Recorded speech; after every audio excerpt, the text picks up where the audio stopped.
नमस्कार, मैं नितिन कुमार वाघमोड़े, आयुक्त कोष एवं लेखा में उप संचालक पद पर पदस्थ हूँ। आज हम एकीकृत वित्तीय प्रबंधन सूचना प्रणाली, जिसे कि हम IFMIS के नाम से भी जानते हैं, के बारे में इस वीडियो में चर्चा करेंगे। IFMIS का एक बहुत ही महत्वपूर्ण मॉड्यूल, जिसे कि हम रिसीट एंड डिसबर्समेंट मॉड्यूल के नाम से जानते हैं, के बारे में आज मैं आपको इस वीडियो में बताऊंगा। मॉड्यूल के अंतर्गत हमारे दो पार्ट होते हैं, एक तो रिसीट पार्ट होता है, दूसरा डिसबर्समेंट पार्ट होता है। रिसीट पार्ट में हम आज बात करेंगे कि किस तरीके से शासन को हम प्राप्ति हमारे सिस्टम से हम करते हैं, एवं डिसबर्समेंट में किस तरीके से बिलों का भुगतान किया जाता है। रिसीट में भी जो हमारी शासन को प्राप्ति होती है वो हम साइबर ट्रेजरी के थ्रू करते हैं। साइबर ट्रेजरी में हमने 100% ऑनलाइन रिसीट प्राप्त करने का लक्ष्य रखा हुआ है। कुछ विषम परिस्थितियों में ही फिजिकल चालान द्वारा रिसीट की प्राप्ति की जाती है। इसी तरीके से डिसबर्समेंट मॉड्यूल में भी हम चर्चा करेंगे कि किस तरीके से DDO ऑफिस, जिसे कि हम आहरण वितरण अधिकारी कहते हैं, के लॉगिन पर बिल की प्रोसेसिंग की जाती है। फिर किस तरीके से बिल की कोषालय अधिकारी के लॉगिन पर प्रोसेस की जाती है। फिर किस तरीके से हम आधार बेस्ड पेमेंट करते हैं, अकाउंट बेस्ड पेमेंट किस तरीके से RBI कुबेर, जिसे ई-कुबेर प्रणाली कहते हैं, उसमें किया जाता है। इन सब चीज़ों के बारे में हम इस वीडियो में जानेंगे।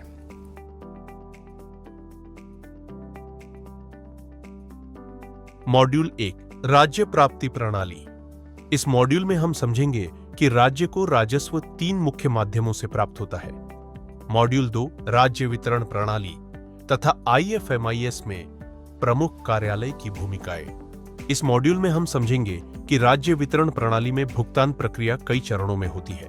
हम समझेंगे कि सिस्टम संचालन के लिए अलग अलग यूजर रोल्स जरूरी होते हैं। मॉड्यूल 3, DDO कार्यालय में बिल एवं क्लेम प्रसंस्करण। इस मॉड्यूल में हम समझेंगे कि DDO ऑफिस में बिल प्रोसेसिंग चरणबद्ध तरीके से होती है। मॉड्यूल 4, दावों और मैपिंग का उदाहरण। MPTC फॉर्म के साथ इस मॉड्यूल में हम समझेंगे कि DDO बिल क्रिएटर के लॉगिन से क्लेम्स को क्रिएट करना, उन्हें सेलेक्ट करके बिल जनरेट करना और फिर उसे अगले प्रोसेसिंग के लिए फॉरवर्ड करना होता है। मॉड्यूल 5, विशेष सुविधा, बिल स्क्रीन। इस मॉड्यूल में हम समझेंगे कि स्पेशल फैसिलिटी बिल स्क्रीन पर क्लेम और MPTC फॉर्मेट्स का उपयोग कैसे होता है। मॉड्यूल 6, IFMIS आधार आधारित भुगतान की प्रक्रिया। इस मॉड्यूल में हम समझेंगे कि DBT के तहत आधार और अकाउंट आधारित भुगतान कैसे किया जाता है और बेनिफिशियरी की जानकारी अपलोड की जाती है।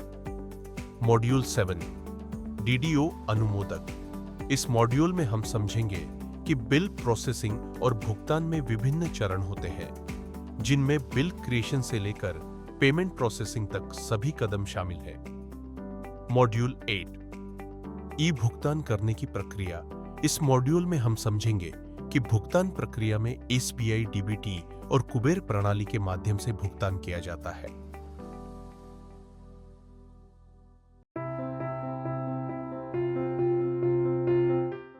तो हम स्टार्ट करते हैं कि ये हमारा स्टेट रिसीट सिस्टम का फ्लो चार्ट है।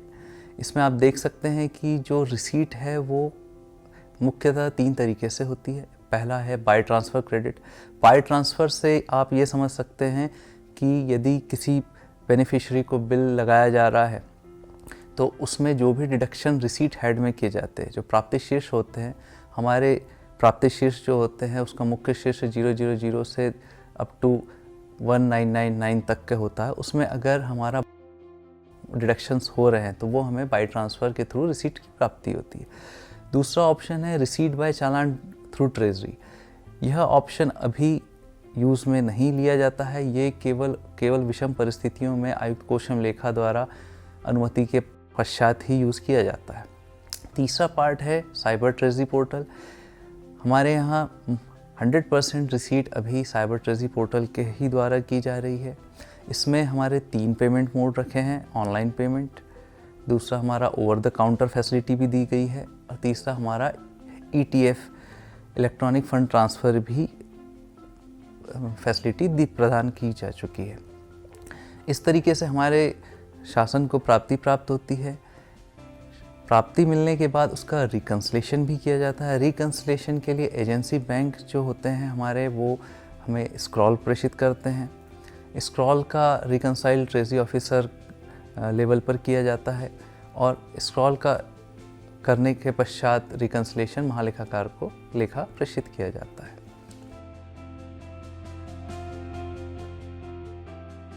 हमने जाना कि राज्य की प्राप्तियां 3 तरीकों से होती है, जिनमें आज 100% रिसीट साइबर ट्रेजरी पोर्टल के जरिए होती है और बाद में इनका रिकन्सिलेशन एजेंसी बैंकों और महालेखाकार के माध्यम से होता है। अब अगला मॉड्यूल देखते हैं।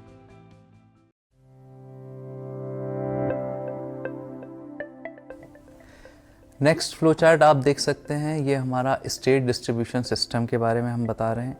इसमें आप देख सकते हैं कि जो रिसीट एंड डिसबर्समेंट मॉड्यूल है, ये एक तरीके से समुद्र की तरह काम करता है, जिसमें सभी जो हमारे IFMIS के सब मॉड्यूल्स हैं वहाँ से क्लेम रिसीव होते हैं नदियों की तरह, और उन क्लेम्स को बिल क्रिएट किया जाता है DDO ऑफिस द्वारा और प्रोसेस किया जाता है ट्रेजरी ऑफिस द्वारा।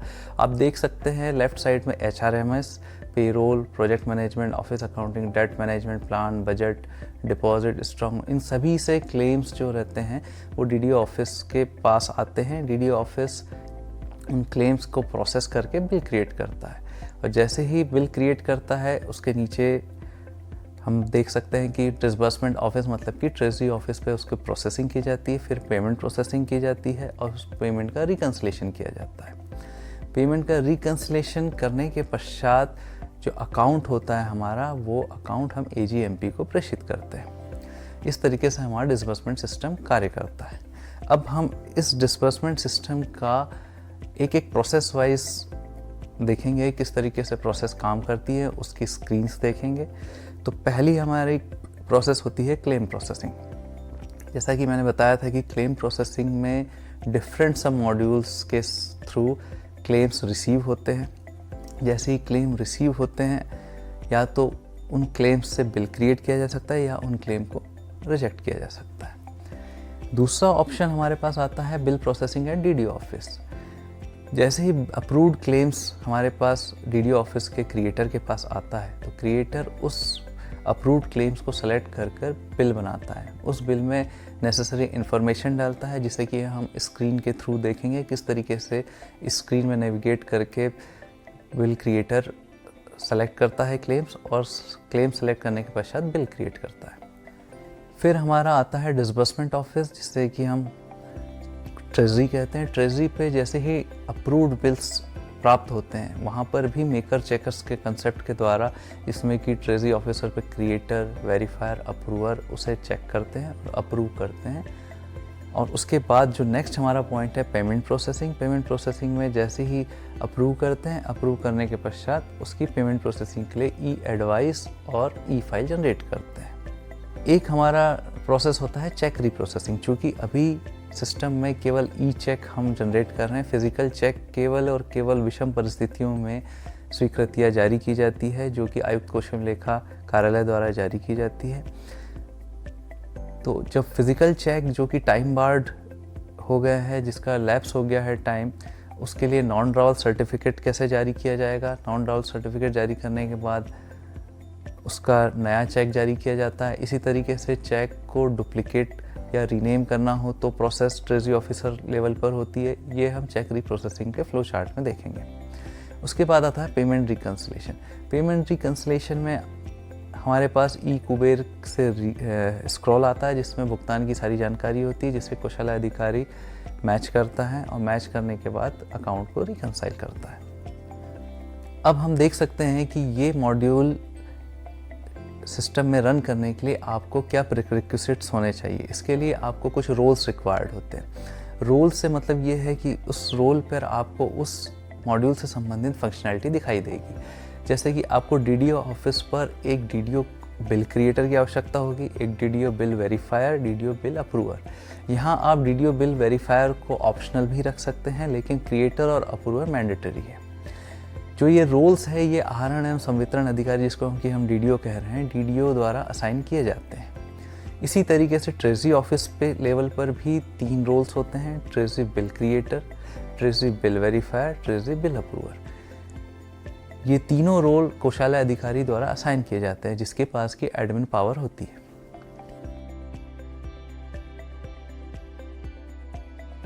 इस मॉड्यूल में हम अब समझ चुके हैं कि राज्य वितरण प्रणाली में claim processing, bill creation, payment processing और पेमेंट रिकंसिलिएशन के माध्यम से डिसबर्समेंट कार्य किया जाता है, जिसमें विभिन्न चरणों में प्रक्रिया को चेक और अप्रूव किया जाता है। मॉड्यूल सिस्टम को रन करने के लिए विभिन्न रूल्स की आवश्यकता होती है, जैसे कि डीडीओ, बिल क्रिएटर, वेरीफायर और अप्रूवर, जिन्हें संबंधित अधिकारी असाइन करते हैं। अब अगला मॉड्यूल देखते हैं।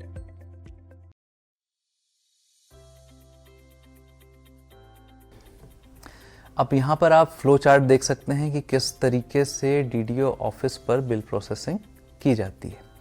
डीडीओ ऑफिस पर बिल प्रोसेसिंग के लिए, जैसा कि मैंने बताया था कि सभी सब मॉड्यूल से क्लेम्स आते हैं, तो एक हमारा ऑप्शन ये होता है कि हमारे पास ऑनलाइन क्लेम्स रिसीव हो रहे हैं, जैसे कि मेडिकल रिम्बर्समेंट का क्लेम रिसीव हुआ है, या टूर एडवांस का या ट्रैवलिंग रिम्बर्समेंट का क्लेम आया हुआ है।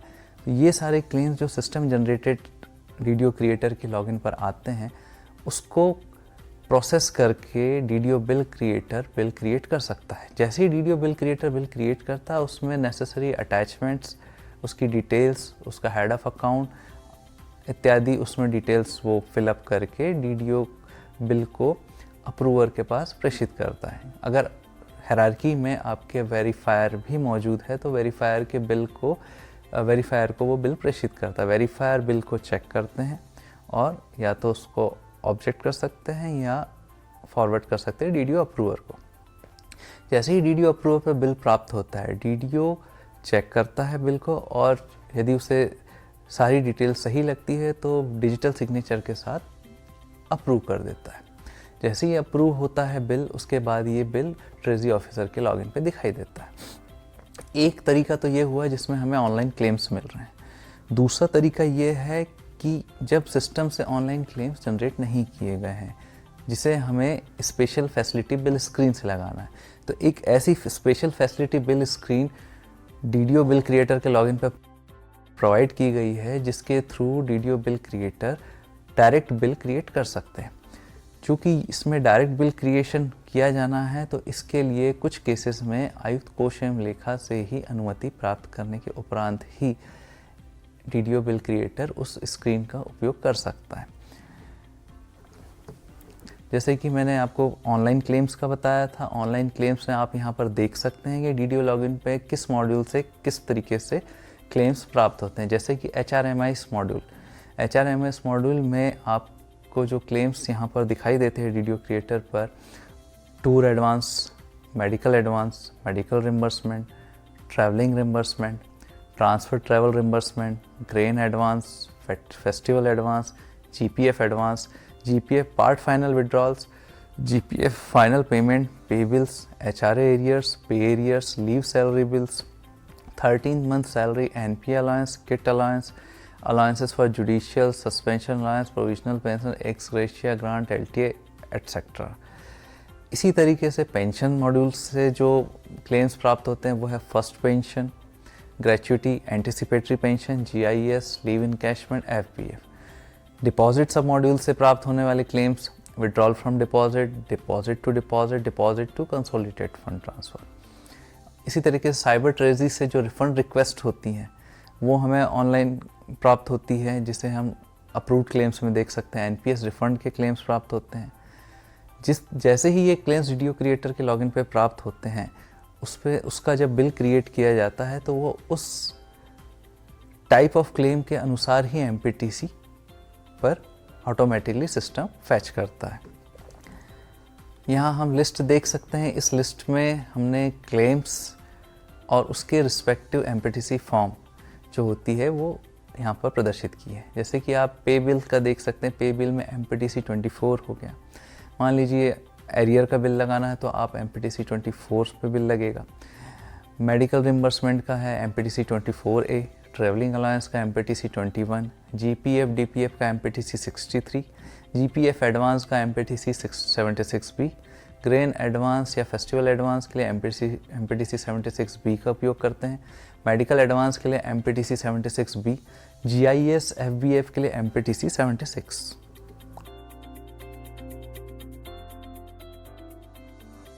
इस मॉड्यूल में हम अब समझ चुके हैं कि डीडीओ ऑफिस पर बिल प्रोसेसिंग में क्लेम्स रिसीव होते हैं, जिन्हें प्रोसेस करके बिल क्रिएट किया जाता है।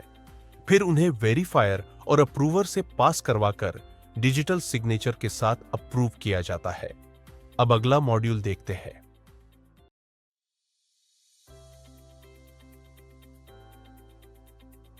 यहाँ पर आप देख सकते हैं ये डीडीओ बिल क्रिएटर का लॉगिन है। यहाँ पर जैसे ही आप रिसीट एंड डिसबर्समेंट टैब पे क्लिक करते हैं, जो ऊपर ब्लू आपको दिख रहा है ब्लू बैकग्राउंड में, उस पर आप जैसे ही क्लिक करते हैं तो आपको यहाँ पर मॉड्यूल्स के सारे फंक्शनैलिटी दिखने लगती है जो कि बिल क्रिएटर के लॉगिन पे मौजूद होती है। इसमें आपके पास बिल क्रिएशन का एक पैनल दिख रहा है। उस बिल क्रिएशन में आपके पास देख सकते हैं कि क्लेम्स, यहाँ क्लेम्स से आप यहाँ पर जब आप क्लेम्स पे क्लिक करेंगे तो यहाँ पर आपको जो भी क्लेम्स डिफरेंट सब मॉड्यूल से प्राप्त हुए हैं वो आपको लिस्ट आपको दिखाई दे सकती है। जैसे ही आप इस पर क्लिक करते हैं तो आपको यहाँ पे दो ऑप्शन दिखाई देते हैं। एक तो ऑप्शन है आपके पास अप्रूव्ड क्लेम्स, दूसरा है रिजेक्टेड क्लेम्स। अप्रूव्ड क्लेम्स हैं वे क्लेम्स जो कि एम्प्लॉय ने अपने ESS मॉड्यूल, जिसे कि हम HRMS भी कहते हैं, ESS मॉड्यूल से रेस किए हैं और कार्यालय प्रमुख ने उसे अप्रूव किया है, वो एज अ अप्रूव्ड क्लेम्स में दिखाई देते हैं। और रिजेक्टेड क्लेम्स में जो कार्यालय प्रमुख ने रिजेक्ट कर दिया है वो रिजेक्टेड क्लेम्स में दिखाई देते हैं। यहाँ पर आप देख सकते हैं कि जैसे ही आपने अप्रूव्ड क्लेम्स पर क्लिक किया तो यहाँ पर आपको सारे जो क्लेम्स हैं जो कि अप्रूव्ड है वो लिस्ट आउट हो जाते हैं। सारे लिस्ट आउट हो जाते हैं। आप जैसे ही सेलेक्ट करते हैं क्लेम्स को, और क्लेम्स को सेलेक्ट करने के बाद क्रिएट बिल पर क्लिक करते हैं। क्रिएट बिल पर क्लिक करने के पश्चात आपको इस तरीके की IFMIS में स्क्रीन दिखाई देती है। आप देख सकते हैं जैसे ही आप इस तरीके की स्क्रीन आपको दिखाई देती है, उसमें जो बिल टाइप है वो ऑटोमेटिकली सिस्टम फैच करके लाता है, जो कि जो भी आपका क्लेम है, मान लीजिए कि आपका क्लेम पे बिल का क्लेम है तो यहाँ पर आपका बिल टाइप पे बिल दिखाई देगा। इसी तरीके से अगर आपका मेडिकल रिम्बर्समेंट का क्लेम है तो यहाँ पर बिल टाइप मेडिकल रिम्बर्समेंट दिखाई देगा। ये तो क्लेम्स से आपको क्रिएट बिल करने पे स्क्रीन दिखाई देती है। आगे की स्क्रीन्स में हम इसी स्क्रीन को डिटेल में डिस्कस करेंगे, जिसमें हम फील्ड के बारे में बात करेंगे। इस मॉड्यूल में हमने देखा कि डीडीओ बिल क्रिएटर द्वारा क्लेम्स के आधार पर बिल क्रिएट किया जाता है, जिसमें MPTC फॉर्म का उपयोग किया जाता है और सिस्टम के माध्यम से बिल टाइप ऑटोमेटिकली सेट होता है। अब दूसरा हमारा होता है कि स्पेशल फैसिलिटी बिल स्क्रीन। जैसा कि मैंने आपको बताया था कि स्पेशल फैसिलिटी बिल स्क्रीन में आप सारे क्लेम्स जो कि ऑनलाइन प्राप्त हुए हैं उन्हें डायरेक्ट भी डीडीओ के क्रिएटर के लॉगिन से लगा सकते हैं। लेकिन इसके लिए कुछ केसेस में आपको आयुक्त कोषांग लेखा की स्वीकृति की आवश्यकता होती है। जैसे कि आपको अगर एरियर का बिल लगाना है तो उसके लिए आपको आयुक्त कोषांग लेखा की स्वीकृति की आवश्यकता होगी। अब आप देख सकते हैं इसमें डिफरेंट टाइप ऑफ MPTC आप देख रहे हैं कि इतने जो MPTC है इतनी बिल लगाने, इतने टाइप के बिल लगाने की सुविधा आपको यहाँ उपलब्ध है। इस लिस्ट में आप देख सकते हैं कि फुल्ली वाउचर्ड कंटिजेंसी बिल, इसके लिए MPTC 34 उपलब्ध है। रिफंड या लैप्स जो कि रेवेन्यू रिसीट का रिफंड है, उसके लिए आप MPTC 44 का इस्तेमाल कर सकते हैं। फेल ट्रांजैक्शन रिफंड, जो कि किसी बेनिफिशियरी का अगर भुगतान नहीं हो पाया है और बैंक ने उसे एज अ फेल ट्रांजैक्शन बताया है तो उसका रिफंड आप MPTC 66 से कर सकते हैं। इसी तरीके से ग्रांट इन ऐड के बिल MPTC 46 से लगाए जाते हैं। स्कॉलरशिप स्टाइपेंड के बिल MPTC 47 से लगाए जाते हैं। DPF GPF के bill MPTC 63, advances GIS FBF MPTC 76 से, GPF एडवांस के bill MPTC 76B, grain advance festival advance MPTC 76B, medical advance MPTC 76B, पे बिल का है MPTC 24, मेडिकल रिम्बर्समेंट के लिए MPTC 24A और ट्रैवलिंग अलाउंसेस के लिए MPTC 28। प्रीवियस स्क्रीन पे हम जाते हैं। जब आप इन ऑप्शन पे क्लिक करते हैं तो उस MPTC से संबंधित फॉर्मेट आपको उपलब्ध होता है। चूँकि हर बिल की अलग अलग रिक्वायरमेंट्स होती है, इसलिए जब बिल स्क्रीन ओपन होती है तो उसके साथ एक सेकंड टैब भी रहता है जिसमें कि आपको उस बिल से संबंधित डिटेल्स डालनी होती है। जैसा कि हमने क्लेम्स में भी देखा था, same screen special facility bill screen में भी ओपन होती है। यहाँ पर आप देख सकते हैं कि यहाँ पर बिल टाइप आपको दिखाई दे रहा है, जो भी हमने वहाँ सेलेक्ट किया वो बिल टाइप यहाँ पर आपको ऑटोमेटिकली दिखाई देगा। फिर जो दूसरा दिख रहा है आपको बिल कैटेगरी, बिल कैटेगरी में आपको दो ऑप्शंस होते हैं, एक तो रेगुलर होता है, दूसरा बाय ट्रांसफ़र होता है। तो रेगुलर कैटेगरी वो कैटेगरी है जिसमें कि आपको कोई भी डिडक्शंस नहीं करने हैं, जिसमें सीधे सीधे आपको बेनिफिशियरी को पेमेंट करना है। बाय ट्रांसफ़र बिल में वे बिल्स आते हैं जिसमें आपको डिडक्शंस करने हैं। तो जब आप बाय ट्रांसफ़र बिल सेलेक्ट करते हैं और आपने यदि बाय ट्रांसफ़र बिल में कोई भी डिडक्शन नहीं किया है तो सिस्टम आपको अलर्ट देगा कि आपने बाय ट्रांसफ़र बिल में कोई भी डिडक्शन सेलेक्ट नहीं किया है। अतः आपको बाय ट्रांसफ़र बिल में डिडक्शन सेलेक्ट करने के बाद ही सिस्टम आगे बढ़ने देगा। इस बिल स्क्रीन में आप ऊपर साइड देख सकते हैं, इसमें DDO की कंप्लीट इन्फॉर्मेशन दी जाती है। DDO कोड रहता है, DDO का नेम रहता है, DDO की सारी इन्फॉर्मेशन ऊपर आपको प्रोवाइड की जाती है। फिर इसमें आप देख सकते हैं कि नीचे तीसरे टैब में आप देख सकते हैं कि फ़ंड टाइप। फ़ंड टाइप में आप यहाँ पर फ़ंड टाइप में आप सेलेक्ट कर सकते हैं, या तो ये कंसोलिडेटेड फंड से बिल लगना है, या पब्लिक अकाउंट से लगना है, या ये बिल कंटिजेंसी का बिल है। ये तीन ऑप्शन आपके पास फ़ंड टाइप में अवेलेबल रहते हैं। इसी तरीके से क्लास ऑफ एक्सपेंडिचर में आपके पास ऑप्शन रहता है वोटेड या चार्ज्ड। तो इस क्लास ऑफ एक्सपेंडिचर में वो बिल जो कि चार्ज होते हैं तो उनके लिए आप चार्ज सेलेक्ट करेंगे, और जो जिनके लिए चर्चा होती है वो आप वोटेड में सेलेक्ट करेंगे। इस तरीके से आप जब देखेंगे नीचे बाय ट्रांसफ़र की डिटेल्स डली हुई है, जिसमें आपको बाय ट्रांसफ़र जो भी करना है उसके आप सेलेक्ट करते हैं, अमाउंट डालते हैं, उतना अमाउंट उस हेड में जब बिल प्रस्तुत किया जाता है तो उसमें ऑटोमेटिकली रिसीट हो जाता है उतना अमाउंट। आप जब नीचे आएंगे तो यहाँ पर पेमेंट ऑर्डर डिटेल्स है, उसमें आपको पार्टी टाइप सेलेक्ट करना होता है। पार्टी टाइप सेलेक्ट करने में आप उसमें एम्प्लॉय सेलेक्ट कर सकते हैं, वेंडर सेलेक्ट कर सकते हैं। इसमें अगर आपके बेनिफिशियरी बहुत ज़्यादा हैं तो आप उसको एक्सेल अपलोड करने की भी सुविधा यहाँ उपलब्ध है। एक्सेल अपलोड करने के लिए आपको एक फॉर्मेट में ऑलरेडी यहाँ से एक्सेल डाउनलोड की जानी होगी। डाउनलोड करने के पश्चात उसमें डिटेल भर के वापस अपलोड की जाती है। इस मॉड्यूल में हमने क्या सीखा? इस मॉड्यूल में हमने देखा कि स्पेशल फैसिलिटी बिल स्क्रीन के माध्यम से विभिन्न प्रकार के MPTC फॉर्म का उपयोग किया जाता है, जहां डिडक्शंस और बिल कैटेगरी को सही तरीके से प्रोसेस किया जाता है।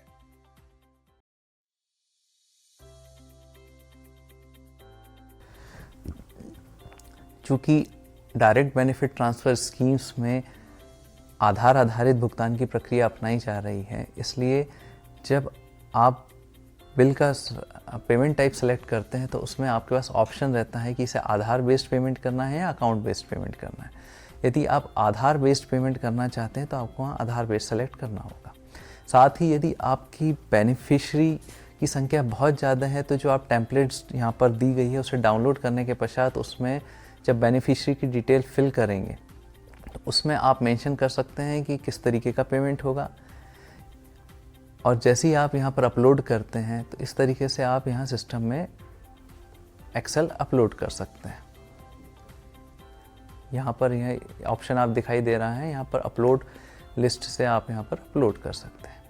जैसे ही आप लिस्ट अपलोड करते हैं, लिस्ट अपलोड करने के बाद आपके पास फिर ऑप्शन रहता है कि आप किसी बेनिफिशरी का पेमेंट टाइप यदि आप चेंज करना चाहें तो यहाँ से आप उसे अकाउंट बेस्ड को आधार बेस्ड कर सकते हैं या आधार बेस्ड को अकाउंट बेस्ड कर सकते हैं। तो यहाँ पर आपके पास ऑप्शन अवेलेबल है। जो बिल हम प्रस्तुत करते हैं उसमें एक तो मुख्य स्क्रीन होती है जिसमें मैंने आपको पहले शो किया था, ये आपकी मुख्य स्क्रीन है। इस टैब में आपके पास जो बिल से संबंधित सब वाउचर है उसकी डिटेल डालने का ऑप्शन होता है। इसमें आपको उसका नंबर डालना होता है, उसके कितने सब वाउचर है, उसका अमाउंट, डिस्क्रिप्शन, ये सारी चीज़ें आपको सब वाउचर की डिटेल्स डालनी होती है। नीचे आपके पास सैंक्शन ऑर्डर की डिटेल्स है। सैंक्शन ऑर्डर की डिटेल्स में आपको सैंक्शन ऑर्डर का नंबर, सैंक्शन ऑर्डर की डेट, उसकी वैलिडिटी, ये सारी डिटेल्स आपको इसमें फिलअप करनी होती है। नीचे आपके पास अटैचमेंट का ऑप्शन है। अटैचमेंट के ऑप्शन में आपको जो भी बिल से संबंधित सैंक्शन ऑर्डर है, सभी सैंक्शन ऑर्डर अटैच किए जाने हैं एवं 20,000 से अधिक एवं 20,000 या 20,000 से अधिक के जितने भी सब वाउचर्स हैं आपको इसमें अटैच करने अनिवार्य है। जैसे ही आप अटैच करते हैं आपको यहाँ पर लिमिट भी है, आपको 2 MB से ज़्यादा अटैचमेंट की लिमिट क्रॉस नहीं करनी है। एक अटैचमेंट की मैक्सिमम लिमिट 2 MB होगी। 2 MB से अधिक का डॉक्यूमेंट आपको स्कैन करके अटैच नहीं करना, उसकी क्वालिटी कम करके या 2 MB से कम ही आपका डॉक्यूमेंट साइज होना चाहिए। इस मॉड्यूल में हमने क्या सीखा? इस मॉड्यूल में हमने देखा कि डायरेक्ट बेनिफिट ट्रांसफर स्कीम में आधार आधारित और अकाउंट आधारित भुगतान की प्रक्रिया को अपनाया जाता है, जिसमें बेनिफिशियरी की जानकारी को एक्सेल टेम्पलेट के माध्यम से अपलोड किया जाता है।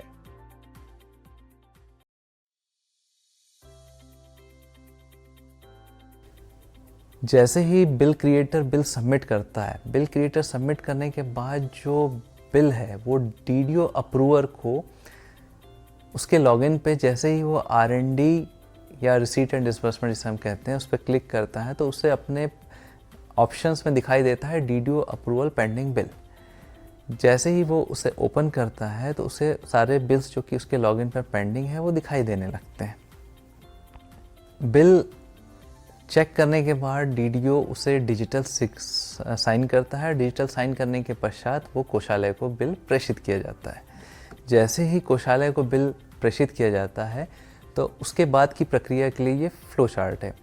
कोषालय के लेवल पर जैसा कि मैंने आपको बताया था कि वहाँ भी हम 3 रोल्स की बात करते हैं कि treasury bill creator, treasury bill verifier और ट्रेजरी बिल अप्रूवर।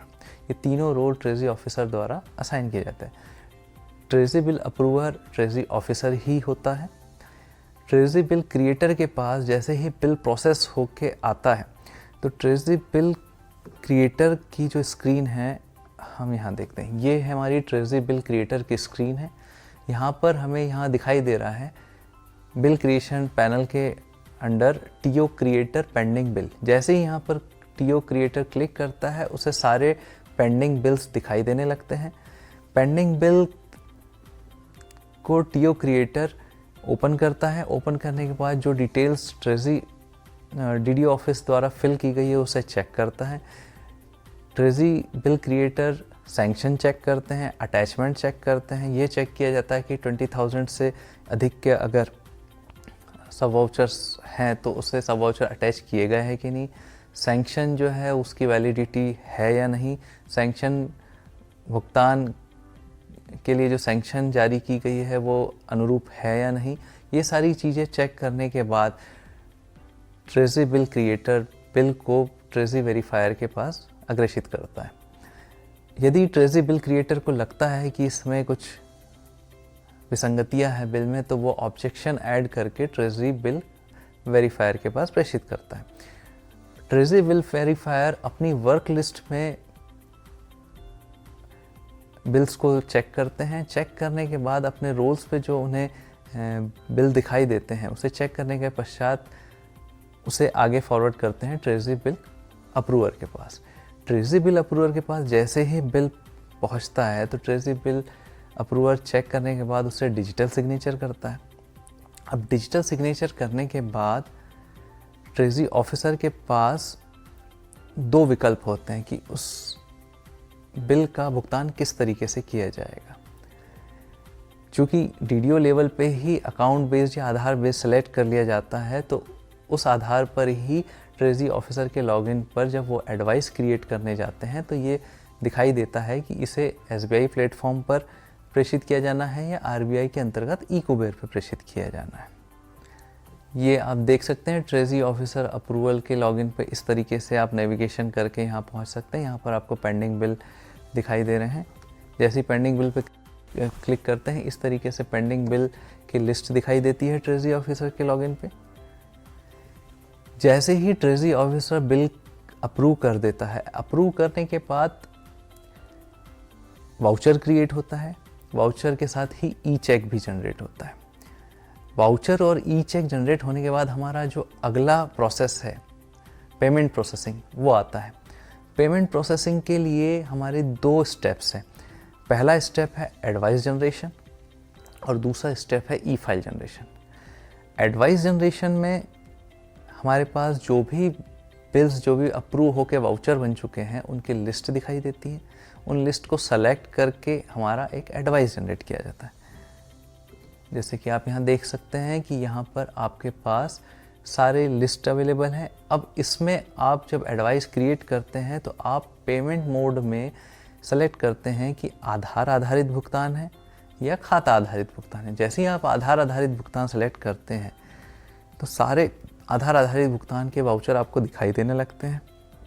आप उसको सेलेक्ट करके एडवाइस जनरेट करते हैं। इसी तरीके से जब आप खाता आधारित भुगतान सेलेक्ट करते हैं तो सभी वाउचर्स जो खाता आधारित है दिखाई देने लगते हैं। उनको सेलेक्ट करके आप एक एडवाइस क्रिएट करते हैं।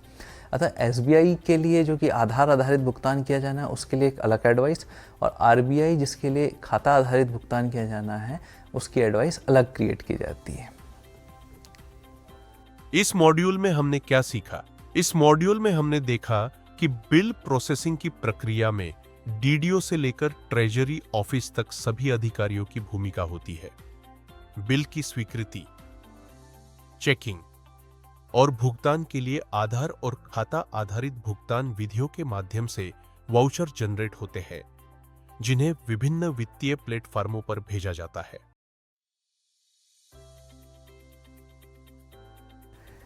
अब यहाँ पर ई भुगतान करने की प्रक्रिया का थोड़ा सा डिस्क्रिप्शन दिया गया है कि 2 विकल्प होते हैं। एक तो एसबीआई डीबीटी प्लेटफॉर्म जिसमें कि बैंक खाते के साथ लिंक्ड जो आधार होता है उसमें भुगतान किया जाता है, और दूसरा होता है ई कुबेर जिसमें कि जो बैंक खाता दिया जाता है उसके अंतर्गत भुगतान होता है। जैसे ही ई एडवाइस जनरेट हो जाती है, ई एडवाइस जनरेट करने के बाद ट्रेजरी ऑफिसर के लॉगिन पर ऑप्शन होता है कि वो उससे ई फाइल जनरेट कर सके। तो ई फाइल जनरेट करने के लिए ट्रेजरी ऑफिसर इस स्क्रीन में डिटेल्स सबमिट करता है। इसमें डिटेल्स डालने के बाद सारी एडवाइस उससे लिस्ट डाउन हो जाती है। उसे सेलेक्ट करके वो ई फाइल जनरेट करता है। ई फाइल से मतलब होता है इनक्रिप्टेड पेमेंट फाइल, जो कि शेड्यूलर के माध्यम से एसबीआई के प्लेटफॉर्म पे, जो कि आधार आधारित जिसमें भुगतान होना है वो एसबीआई के प्लेटफॉर्म पे, डीबीटी प्लेटफॉर्म पे, और जो खाता आधारित भुगतान होना है वो ई कुबेर के प्लेटफॉर्म जो कि आरबीआई का है उस पर ऑटोमेटिकली शेड्यूलर के द्वारा पुश की जाती है। एडवाइस से ई फाइल जनरेट करते समय कुछ ऐसे डीडीओ जो कि हमें सेल्फ ड्राइंग डीडीओ के नाम से जानते हैं, जिनका बिल जो है कि कोषालय में प्रस्तुत नहीं होता है, जो कि खुद ही बिल को अप्रूव करने एवं वाउचर जनरेट करके ई चेक जारी करने के लिए ऑथराइज होते हैं, उनकी एडवाइस केवल एडवाइस्ड कोषालय अधिकारी के लॉगिन पे दिखाई देती है, जिसको कोषालय अधिकारी अपने दूसरी एडवाइस के साथ इंक्लूड करके ई फाइल जनरेट करते हैं। जैसे ही ई फाइल जनरेट करके भुगतान करते हैं तो सेल्फ ड्राइंग डीडीओ जो कि ज़्यादातर निर्माण विभाग या डिपॉजिट के जो डीडीओज होते हैं उनके जो एडवाइस रहते हैं उनका भुगतान भी इस तरीके से ई कुबेर की प्रणाली से किया जाता है। ई फाइल से संबंधित कुछ reports treasury level, DDO office level पर उपलब्ध होती है, जैसे कि फाइल स्टेटस रिपोर्ट कि ई फाइल का स्टेटस क्या है, ये देखने के लिए ट्रेजरी ऑफिसर लेवल पर रिपोर्ट उपलब्ध है। फाइल डिटेल की रिपोर्ट, बेनिफिशियरी के ट्रांजैक्शन स्टेटस की रिपोर्ट ट्रेजरी लेवल पर उपलब्ध है। डीडीओ के लेवल पर डीडीओ रिपोर्ट उपलब्ध है जिसमें बिल वाइज पेमेंट का स्टेटस दिखाई देता है। ऐसे ही फेल ट्रांजैक्शन की रिपोर्ट्स उपलब्ध है ट्रेजरी ऑफिस और डीडीओ लेवल के ऑफिस पे।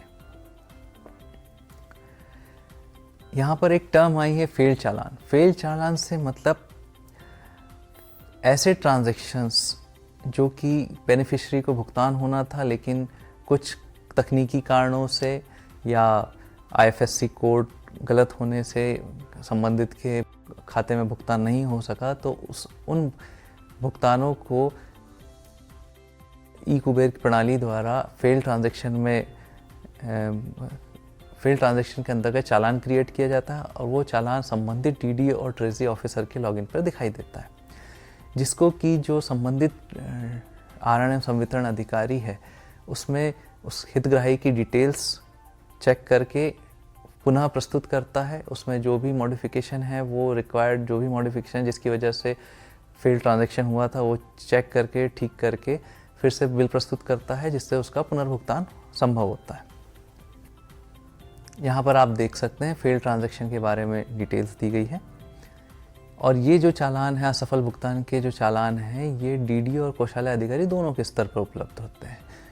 कुछ विषम परिस्थितियों में कोषालय अधिकारी द्वारा भी इन चालान से रिफंड की प्रक्रिया की जा सकती है। आप देख सकते हैं कि RNM संवितरण अधिकारी द्वारा निर्धारित प्रारूप में देयक के साथ चालान संख्या, हितग्राही का नाम, हितग्राही के बैंक विवरण, असफल भुगतान का दिनांक एवं राशि के विवरण के साथ देयक प्रस्तुत किया जाता है, क्योंकि कोषालय द्वारा परीक्षण उपरांत पास कर दिया जाता है। इस तरीके से फेल ट्रांजैक्शन की प्रक्रिया की जाती है। नेक्स्ट हमारा पार्ट था चेक रीप्रोसेसिंग। जैसा कि मैंने आपको पूर्व में बताया है कि ई-चेक सिस्टम से जारी किए जाते हैं। कुछ विषम परिस्थितियों में ही फिजिकल चेक जारी किए जाते हैं। फिजिकल चेक जारी किए जाने के बाद फिजिकल चेक अगर टाइम बार्ड हो गए हैं तो उसके लिए नॉन ड्रॉल सर्टिफिकेट का जनरेशन, और नॉन ड्रॉल सर्टिफिकेट का जनरेशन करने के बाद उसको DDO ऑफिस को डिस्पैच किया जाता है। ऐसे ही अगर रीनेम किया जाना है, रीनेम करने के लिए भी ट्रेजरी ऑफिस लेवल पर इसकी प्रक्रिया की जाती है। नया चेक जनरेट किया जाता है और उसे प्रिंट करके डिस्पैच किया जाता है। इस तरीके से चेक की रीप्रोसेसिंग की जाती है। अगला पार्ट है पेमेंट रिकन्सिलेशन। पेमेंट रिकन्सिलेशन के लिए RBI के ई-कुबेर प्रणाली से हमें स्क्रॉल प्राप्त होते हैं। स्क्रॉल कोषालय अधिकारी द्वारा चेक किए जाते हैं, अपना अकाउंट रिकन्साइल किया जाता है एवं अकाउंट रिकन्साइल करने के पश्चात महालेखाकार को प्रेषित किया जाता है। इस मॉड्यूल में हमने क्या सीखा? इस मॉड्यूल में हमने देखा कि भुगतान प्रक्रिया में 2 विकल्प होते हैं, SBI DBT और RBI कुबेर प्रणाली। फेल हुए ट्रांजैक्शंस को सही करके पुनः भुगतान किया जाता है।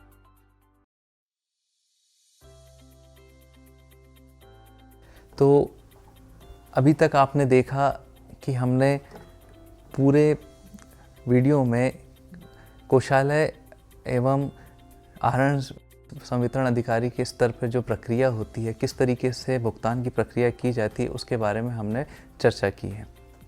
एक बार मैं फिर से समराइज करना चाहूँगा। RNM संवितरण अधिकारी के स्तर पे 2 तरीके से बिल लगाए जा सकते हैं। एक ऐसे बिल जो कि ऑनलाइन क्लेम्स जो कि अलग अलग मॉड्यूल से प्राप्त हुए हैं उस पर बिल लगाया जा सकता है। दूसरा एक स्पेशल फैसिलिटी बिल स्क्रीन है, उसके माध्यम से बिल लगाया जा सकता है। जैसे ही RNM संवितरण अधिकारी बिल प्रस्तुत करता है, बिल प्रस्तुत होने के पश्चात डिजिटल साइन द्वारा अप्रूवर द्वारा कोषालय प्रेषित किया जाता है। कोषालय में भी उसकी जांच की जाती है बिल की। TO क्रिएटर, TO वेरीफायर और TO अप्रूवर द्वारा जांच करने के पश्चात जब बिल अप्रूव किया जाता है तो कोषालय अधिकारी भी उसे डिजिटल सिग्नेचर द्वारा अप्रूव करता है। जैसे ही बिल अप्रूव हो जाता है, बिल अप्रूव होने के पश्चात जो भी बिल पेमेंट मोड है, आधार बेस्ड है या खाता आधारित है, उसके आधार पर कोषालय अधिकारी एडवाइस जनरेट करते हैं। अगर आधार आधारित है तो SBI प्लेटफॉर्म के लिए एडवाइस जनरेट की जाती है। यदि खाता आधारित है तो ई-कुबेर के लिए एडवाइस जनरेट की जाती है। एडवाइस जनरेट होने के पश्चात ई-फाइल का जनरेशन किया जाता है। ई-फाइल जनरेट होने के पश्चात ई-फाइल को ऑटोमेटिकली शेड्यूलर के द्वारा RBI ई-कुबेर या SBI DBT प्लेटफॉर्म पर सिस्टम द्वारा पुश किया जाता है। जैसे सिस्टम द्वारा पुश किया जाता है, भुगतान की कार्रवाई बैंक द्वारा संबंधित के खाते में की जाती है। RBI SBI प्लेटफॉर्म द्वारा स्क्रॉल प्रेषित किए जाने पर कोषालय अधिकारी उसका रिकन्सिलेशन करते हैं। रिकन्सिलेशन करने के पश्चात अकाउंट जो है महालेखाकार को प्रत्येक माह की 2 तारीख को प्रेषित किया जाता है। इस तरीके से हमारी जो भुगतान की प्रक्रिया है वो एंड टू एंड की जाती है। इसी तरीके से रिसीट जो है कि हमारा साइबर ट्रेजरी से मुख्यतः किया जाता है। साइबर ट्रेजरी में भी ऑनलाइन पेमेंट किया जा सकता है, ओवर द काउंटर की फैसिलिटी है और इलेक्ट्रॉनिक फ़ंड ट्रांसफ़र की भी सुविधा उपलब्ध है। रिफ़ंड रिक्वेस्ट भी हम साइबर ट्रेजरी के माध्यम से प्रस्तुत कर सकते हैं। साथ ही जो बिल के साथ डिडक्शन किया जाता है बाय ट्रांसफ़र रिसीट, वो बाय ट्रांसफ़र रिसीट भी ऑनलाइन ही सिस्टम के थ्रू की जाती है। इस तरीके से हमारा रिसीट एंड डिसबर्समेंट मॉड्यूल की प्रक्रिया की जाती है। आशा करता हूँ कि आपको जानकारी उपयोगी लगी होगी। उक्त जानकारी के संबंध में आपको एक प्रश्नोत्तरी भी दी जा रही है, जिसको आप प्रयास करेंगे। उसके पश्चात आपको इसके लिए एक प्रमाण पत्र भी दिया जाएगा। धन्यवाद। इस कोर्स से हमने ये सीखा, राज्य प्राप्ति प्रणाली में 3 तरीके से रिसिप्ट प्राप्त होते हैं: व्यय ट्रांसफर क्रेडिट, ट्रेजरी और साइबर ट्रेजरी पोर्टल सी। राज्य वितरण प्रणाली में claim processing, bill creation, payment processing और रिकंसिलेशन होता है। मॉड्यूल सिस्टम को रन करने के लिए विभिन्न रोल्स जैसे डीडीओ बिल क्रिएटर, वेरीफायर और अप्रूवर की आवश्यकता होती है। डीडीओ ऑफिस पर क्लेम प्रोसेसिंग, बिल क्रिएशन और अप्रूवल किया जाता है। डीडीओ बिल क्रिएटर द्वारा एमपीटीसी फॉर्म का उपयोग करके बिल क्रिएट किया जाता है। स्पेशल फैसिलिटी, बिल स्क्रीन से एमपीटीसी फॉर्म और बिल कैटेगरी को प्रोसेस किया जाता है। डायरेक्ट बेनिफिट ट्रांसफर स्कीम में आधार और अकाउंट आधारित भुगतान किया जाता है। बिल प्रोसेसिंग में एसबीआई डीबीटी और आरबीआई कुबेर प्रणाली के माध्यम से वाउचर जनरेट होते हैं।